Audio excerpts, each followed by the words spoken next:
घरपट्टी वाढीच्या मुद्द्यावर कोपरगाव नगरपालिकेच्या सभेत गदारोळ, राष्ट्रवादीच्या नगरसेवकांचा सभात्याग। कोपरगाव नगरपालिकेची गुरुवारी 25 जून रोजी झालेली सर्वसाधारण सभा घरपट्टी वाढीच्या मुद्द्यावरून चांगलीच गाजली। सभेमध्ये एकूण 43 विषय मंजुरीसाठी ठेवण्यात आले होते। यापैकी शहरातील नागरिकांच्या दृष्टीने महत्त्वाच्या असलेला घरपट्टी वाढीच्या विषयावर सभागृहात जोरदार खडाजंगी झाली।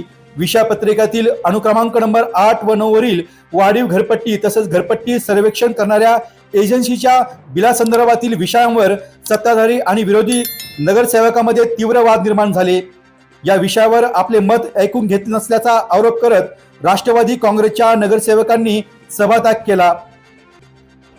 सभात्यागानंतर पालिका परिसरात भाजपाच्या सत्ताधारी व नगरसेवक राष्ट्रवादी काँग्रेसच्या नगरसेवकांमध्ये आमने-सामने शाब्दिक चकमक झाली। दोन्ही बाजूंकडून जोरदार घोषणाबाजी झाल्याने काही काळ नगरपालिका परिसरात तणावाचे वातावरण निर्माण झाले होते।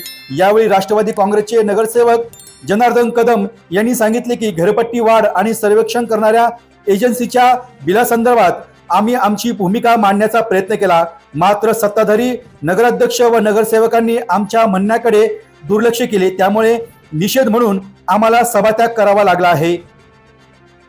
पालिकेची सर्वसाधारण सभा आयोजित करण्यात आलेली होती।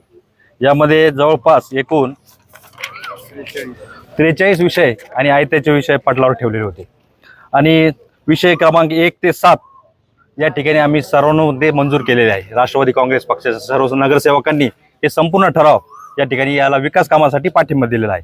त्याच्यानंतर जो 8 आणि 9 नंबरचा जो विषय आहे, सध्या आपण बघतोय कोपरगाव शहरामध्ये जी एक एजन्सी नेमली होती आणि ते एजन्सी मार्फत या ठिकाणी जे सर्वेक्षण झालं होतं ते अतिशय चुकीच्या पद्धतीने झालं होतं आणि त्या चुकीच्या पद्धतीमुळे नागरिकांना कराचा बोजा त्या ठिकाणी लादलेला होता। आणि 8 आणि 9 विषयामध्ये आम्ही त्या ठिकाणी या सभेमध्ये या ठिकाणी सूचित केलं की ही जी करवाढ केलेली आहे ही आपण तात्पुरती याला स्थगिती द्यावी आणि फेर सर्वेक्षण करावं अशी मागणी केली होती, परंतु त्याला सत्ताधारी नगराध्यक्ष व नगरसेवकांनी त्या ठिकाणी पाठिंबा दिलेला नाही। म्हणून या गोष्टीचा मी या ठिकाणी आज निषेध व्यक्त करतो। आणि पुढचे जे विषय होते, विषय क्रमांक 10 ते 43 या विषयाला सुद्धा आम्ही पाठिंबा दिलेला आहे आणि ते मंजूर केलेले आहे। आणि आपण बघतोय की गेल्या 8 दिवसापासून बऱ्याच नागरिकांच्या हरकती या ठिकाणी पालिकेला प्राप्त झालेल्या आहे। सन्माननीय आशुतोषदादा आमदार साहेब आशुतोषदादा काळे हे देखील माननीय मुख्यमंत्री यांना मुंबईमध्ये भेटले आणि त्यांनी देखील त्या ठिकाणी मागणी केली की झालेली दरवाढ ही रद्द करावी। त्यानंतर 2 दिवसापूर्वी राष्ट्रवादी काँग्रेस पक्षाच्या वतीनं या ठिकाणी धरणे आंदोलन देखील केलेलं आहे।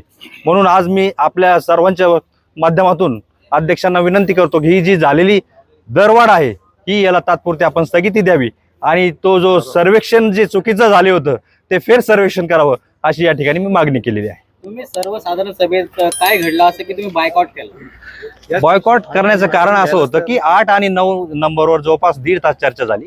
आम्ही त्यांना विनंती केली की सध्याची शासनाचीच टिप्पणी आहे की सध्या दुष्काळ पडण्याची शक्यता आहे आणि हे गृहीत धरून आम्ही त्यांना विनंती केली की झालेली दरवाढ आम्हाला मान्य नाही आणि नागरिकांनाही मान्य नाही। विनाकारण तुम्ही नागरिकांना चुकीचे सर्वेक्षण केल्यामुळं तो जो बोजा लादलेला आहे हा बोजा तुम्ही तात्पुरता याला स्थगिती द्या आणि फेर सर्वेक्षण करा। आणि 2015 नंतर आतापर्यंत कधी या ठिकाणी घरपट्टीमध्ये वाढ झालेली नाही, मग आत्ताच तुम्ही का घाई करताय? चुकीच्या कामाला पाठिंबा का देताय की ते सर्वेक्षण चुकीचं झालेलं आहे। म्हणून आम्ही सर्व नगरसेवक आमचे सगळ्यांनी त्या ठिकाणी मत मांडलं की ही जी आमची वाढ आहे ही तात्पुरती रद्द करावी आणि त्यांच्याही बरेच नगरसेवकांची हीच भूमिका होती की याला आपण हा ठराव जो आहे तो तात्पुरता स्थगित करावा आणि झालेली जी दरवाढ आहे ती रद्द करावी, ही आमची मागणी होती। परंतु आमच्या या मागणीकडे त्या ठिकाणी दुर्लक्षित करण्यात आलेलं आहे। म्हणून आम्ही त्या ठिकाणी कोपरगावच्या विकासासाठी हे जे 2 विषय आहे हे सोडून उर्वरित सर्व ठरावाला आम्ही त्या ठिकाणी मान्यता दिलेली आहे आणि लवकरच आम्ही या संदर्भात माननीय कलेक्टर साहेब यांना देखील भेट घेणार असून हे झालेलं जे सर्वेक्षण आहे हे चुकीचं कशा पद्धतीचं आहे याचे सर्व पुरावे देऊन त्या ठिकाणी आम्ही त्यांना ही करवाढ रद्द करण्याची रीतसर मागणी, कायदेशीर मागणी आम्ही त्या ठिकाणी नोंदवणार आहोत। धन्यवाद।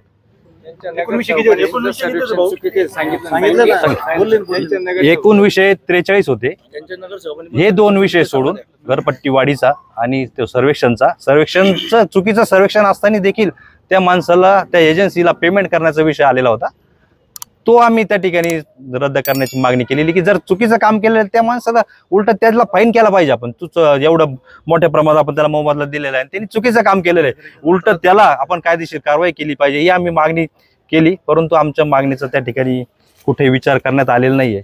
आणि आपण हे बघतो की शासनानेच त्या ठिकाणी गाईडलाईन दिलेली आहे की भविष्यामध्ये दुष्काळी परिस्थिती निर्माण होण्याची संभावना आहे. हे सर्व गृहीत धरून आम्ही वारंवार अध्यक्ष साहेबांना खूप विनंती केली, परंतु आमच्या विनंतीला त्यांनी त्या ठिकाणी दुजोरा दिलेला नाही. आणि त्यांनी असं सुचवलं की ही जी दरवाढ झालेली आहे हिला जुलैपर्यंत हरकत घेण्यासाठी त्या ठिकाणी वेळ द्यावी अशी त्यांनी मागणी केली. परंतु पुढील भूमिका आम्ही याच्यामध्ये कायदेशीर मार्गाचा अवलंबन करणार आहोत. डाब्याविषयी काही चर्चा झाली? डाब्याचा काही विषयच नव्हता याच्यामध्ये. जे 43 विषय होते हे विकासाच्या बाबतीत अतिशय महत्वाचे विषय होते. आम्ही नंतर मोठी घोषणाबाजी काय झाली, काय सांगितलं? घोषणाबाजी म्हणण्यापेक्षा सुरुवातीला पण आम्ही त्या ठिकाणी सर्व नगरसेवकांना गुलाबपुष्प देऊन त्या ठिकाणी आम्ही त्यांना सूचित केलं होतं की ही जी दरवाढ आहे ही रद्द करावी. एक प्रेमाचं प्रतीक म्हणून आम्ही अध्यक्षांना पण भेटलो होतो. मीटिंग सुरू होण्याच्या पूर्वी आम्ही पण विनंती केली होती, परंतु ही आमची विनंती अमान्य झालेली आहे. डी न्यूज वृत्तवाहिनी सामाजिक, शैक्षणिक, राजकीय, धार्मिक, सहकार, सांस्कृतिक, कृषी या सर्व चालू घडामोडींचा वेध घेणारी वृत्तवाहिनी. डी न्यूज वृत्तवाहिनी, वेध वर्तमानाचा.